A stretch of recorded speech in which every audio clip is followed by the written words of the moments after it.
jidduu sujuuda lamaaniitti jedhamu kun ka sunnaa ta'anillee hedduutu jira. Qabatuu qabna jechuudha. Qabanneetiin sirriitti itti fayyadamuu qabna. Jidduu sujuuda lamaaniitti dalagaaleen sunnaa ta'an kan dalaguu qabnu garagaraatu jiru.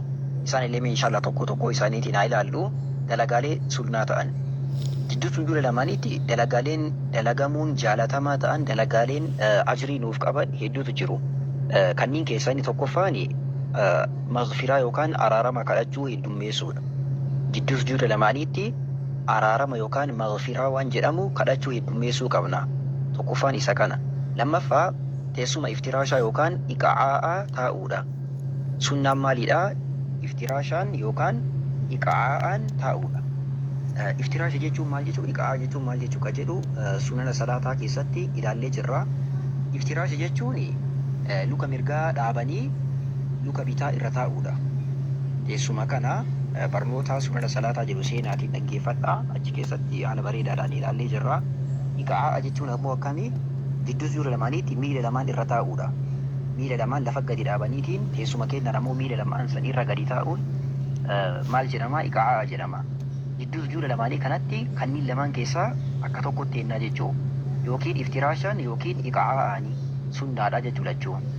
Inni sadaffaan ammoo maalidha? Akkaataan teessuma keenya akkam ta'uu qaba?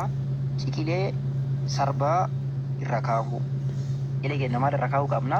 Sarbaa keenya irra kaa'uu qabna. Sarbaa jechuun yaa beektanatti fakkaatu. Sujuuda lamaaniitti zikrii maal jedhamu jenna? Akkasumas jidduu sanitti akkaataa kamitti taa'uu qabna? Waan jedhu tokko tokko isaatiin ilaallaa nu hordofaa.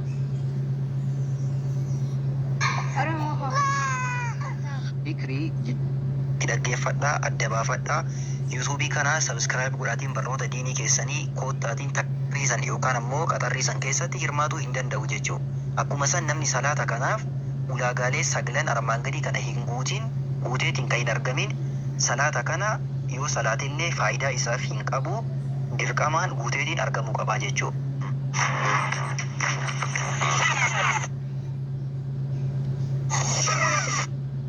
Zamu min aadamihi al-aadamu jedhan ulamaa'iin. Waan yoo inni dhabame wanti biraallee mashruuxni wanti inni ulaagaa godhameef sun kadhabamuudha. Fakkeenya yoo inni hin jirre salaan illee hin jiru ni badaa jechuudha.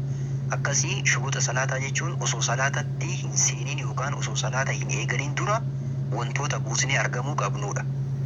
Yoo wantoota kanneen keessaa wantummaan tokkochi bade wantummaan tokkochi yoo hin argamin salaanni namaa ni badaa jechuudha. Shuruuxni salaataa sagali. Walii gala shuruuxni salaataa meeqaa? Sagali. Isaanis tokkoffaa al-islaamu.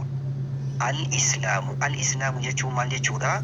Namni salaataaf dhufu kun namni salaatuudhaaf deemaa jiru kun amantii islaamaa qabaachuu muslima ta'uu jechuudha. Amantii islaamaa qabaatee inni ofii isaatii maal ta'uu qaba? Muslima ta'uu qaba.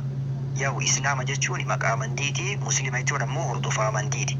Namni salaatuuf deemu sun muslima ta'uu qaba, amantii islaama jedhamu qabaatuu qaba jechuudha. Osoo kaafira ta'e kaafirri dhufee osoo salaatee salaatiin isaa rabbiin biratti fudhatama hin qabu, ajriin isaa hin qabamu. Garuu otoo dalagaa khayrii tokko ka dalagu ta'e namni kaafiraa fakkeenya odoo sadaqatee odoo khayrii garaagaraa ka dalagatu ta'e duniyaa kanatti rabbi riskii waan garaa isaaf ni baasa. Garuu rabbiin biratti ajriin yookaan mindaan isaaf hin barreeffamu jechuudha. Rabbiin subhaanahu wa ta'aalaa aayaa quraanaatiin yoo dubbatu maal jedhaa? وقدمنا إلى ما عملوا من عمل فجعلناه هباء منثورا. dhaggeeffadhaa, adda baafadhaa. Yuutuubii kanaa sabiskiraayib godhaatiin barnoota diinii keessanii koottaatiin takka takka nu jala deemaa hordofaa isiniin jedha.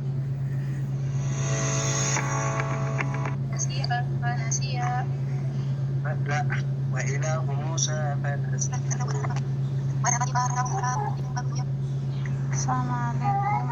Ajisne Rasulah, bayan sahaja kenya. Ajisne Rasulah, bayan sahaja kenya. Quran Rabbikum ifajrutenya. Isarra fakane hanga yom tadenya. Isatidihana bikum sawal. Isatidihana